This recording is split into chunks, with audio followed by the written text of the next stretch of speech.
네, 고마고 베시메사미다. 안녕하세요. We are talking about Squid Game today. Also, where is Top? T.O.P?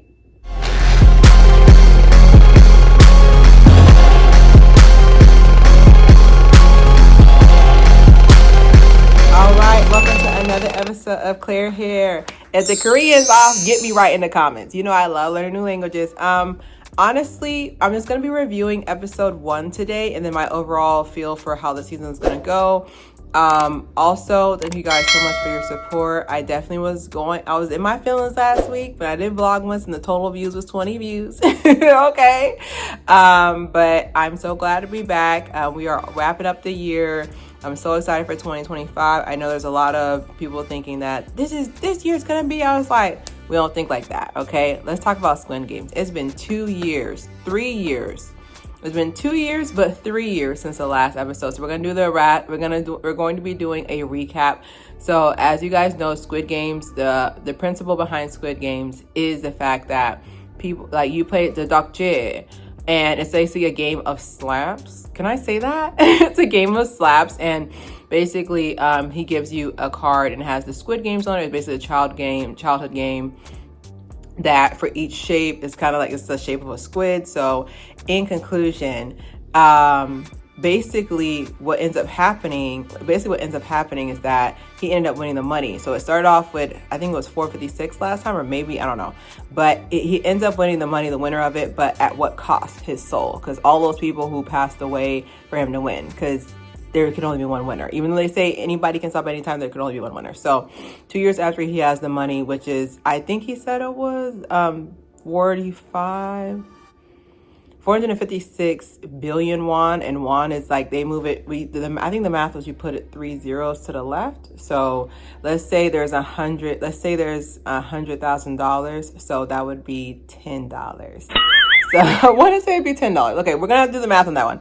But anyway, so basically you're winning almost like $4.5 million American, right? So 2 years later, he has all this money and he's on the search. He's like, where are these people? And they gave him a plane ticket to basically go away after all that. So he goes into the bathroom. He's like, am I being tracked? How would they know if I got on the plane or not? Because they kept saying, get on the plane, Mr. Song, get on the plane. I'm just like, I mean, get on the plane. Like, get on the plane. Anyways, so he ends up going to the bathroom. There was a chip behind his ear. There was like a tracker in his, behind his ear. So he cuts that out. So he spends the next 2 years working with his former loan shark and his gangstas to search every subway in all of Seoul. Ooh, then we could be here all day. Cause if people don't know this, in South Korea, Seoul is like the heart of all the subway lines pretty much. So you could hide there. You could be searching for literally 5-6 years. You never find a person twice. Okay. So after 2 years, they do a manhunt and they find the recruiter. The recruiter is the person who plays, I call him Mr. Dedukje. I think they said his name, but I don't know. Dedukje is the game of slaps that I was talking about earlier. So, they brought back the detective because he's fine. I think I put that down. So a fisherman picked them up because it turns out the head person, the person behind the whole Squid Games, the instructor or whatever, with the black cube mask, that's actually his brother. That's actually Junho. That's actually his older brother, who, after his wife was no longer on this plane with us anymore, he ended up going the gambling, the dark route or whatever. So he wants to save his brother. So his brother shoots him in a shallow wound. He shoots him in his arm and he falls backwards off of, very Disney style, falls backwards off a cliff, and a fisherman picks him up. So this fisherman's been helping him for the last 2 years to try to find it. So Song and Junho end up crossing paths. So they end up going where they are like, let's work together. Okay, let's work together. But before then, because so the recruiter, the Dedukje, he ends up finding that someone was following him. So the two guys who finally spotted him. So he makes them play a game of Kai Bai Bo, aka rock, paper, scissors. Check out that song by Jesse and Dumbfounded, by the way. So basically that's why the episode was Russian roulette is included as well. So you do Kai Bai Bo, and then you have to basically use this weapon to your head and see how many bullets are in there. There's 6 bullets in there, so it goes back and forth. So the head guy ends up sacrificing himself for the younger guy, and he ends up working along with scared me. Not the ice maker. So they end up working along. They end up working along Jun-ho, which is the hot detective, and then working with Song, which is the sole survivor from the first one. So all 3 of them are working together. So they end up removing one of his molars. He just puts a tracker in his tooth, and they end up going into the club. Dang, this episode was a lot. They end up going into the club and basically being like, hey, can I go back, bring me back to the island, pretty much. So I think personally, I feel like they should reach more into Dedukji, because turns out Mr. Dedukji, the dog, as they call him, for the elite, turns out he ended up de-lifing his father, because he basically started off as he basically started off as an incinerator. Okay, like he helped get rid of the human life forms when they were not done living. YouTube got me talking in riddles.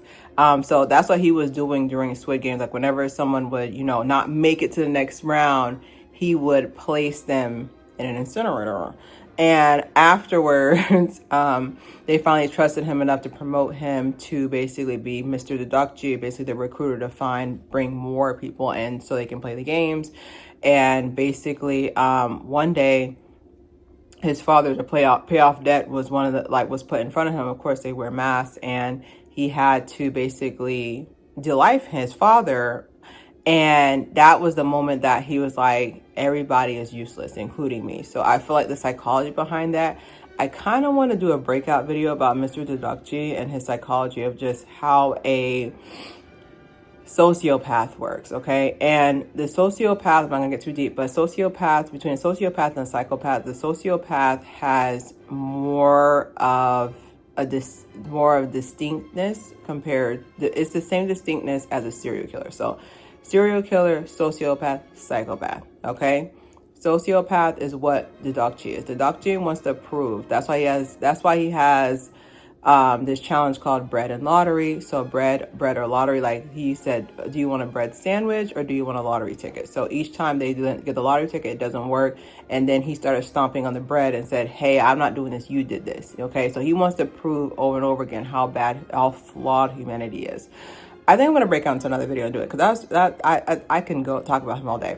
Compared to a serial killer, someone who they have an itch that they leave a signature. They're very narcissistic in nature. They need people to know. Psychopath, there's actually not as much information as we think, because psychopaths usually evade capture. They usually evade capture. Sociopaths, they let their ego get in the best of them, but psychopaths are a little bit harder to catch. So there's not as much studies, but definitely sociopath. So Dedukji ends up doing Russian roulette with Song. He ends up winning, and then he gets the card, so he can go towards that. What else did I leave out on here? I put on here too, like with the Kai Bible. I thought it was interesting. I've never seen that before, because they did double hands. So because usually when you do Kai Bible, rock, paper, scissors, you do rock, paper, scissors, but they did rock, paper, scissors. So you can do like a different one each time. So you can see which one you want to pull back, which one you want to do so you can win. So it's like a 2-shot. So I thought that was pretty interesting. What else too? I thought it was interesting during the manhunt. It was for 2 years. They searched for Dedukji for 2 years. I thought that was really, really interesting, because that shows that you have to have a certain level of just thirst for that. They also showed the vast amount of money that he got. Like I said, like with the South Korean won to US dollar, the conversion, I did not know. I did not know which one was which, but he got a substantial amount of money, at least 200 million minimum. So I feel like there was definitely, I really like that distinction there. But my second part that I was going to talk about is, this part is, where is Top? Like, it's the first episode and I feel like I'm getting baited into it, you know, like I'm just like, where is T.O.P? Like, I really want to know, where is T.O.P? Like, I was really searching for him in the first episode because like he's essentially the reason why like he's essentially the reason why I wanted to watch the show again, because I feel like the first episode, I feel like the first season, like I'm always nervous whenever I see Netflix and there's like a second season. Like I'm always scared because like the second season never does the first season justice. Like there's always like is it going to be too corny? Are they going to try to do too many shock factors to keep our attention? I was also nervous that a South Korean producer or network was going to take it from Netflix, and because I was just like, I would have followed it, but I don't know if other people would have followed it. Does that make any sense? Because I know it made a lot of money at one point. Like even right now, I want to say, I'm looking at the TV if it's going to say it or not.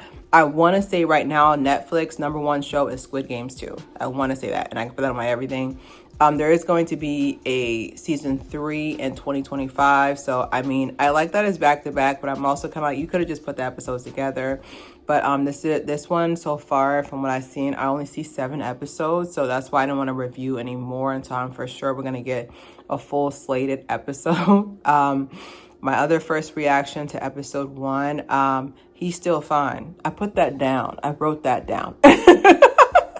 Jun-ho, we put that down. I put that down. Still good looking. Yes. I don't know. There is also like a part of me that is also a little scared because I'm just like, how did he find you in the middle? There's a million islands. There's a million islands like surrounding South Korea, because when people see South Korea, they just see that part. Like there's still like tiny little islands surrounding it. You could be searching for years, and you trying to tell me you saw him in his black outfit in the middle of the ocean and no animal found him before?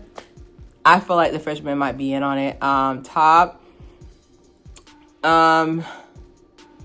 it's gonna be very distracting. It's gonna be very distracting to watch a show with Top, because like I've been following Big Bang since 2008. Yes, I know, 16 years.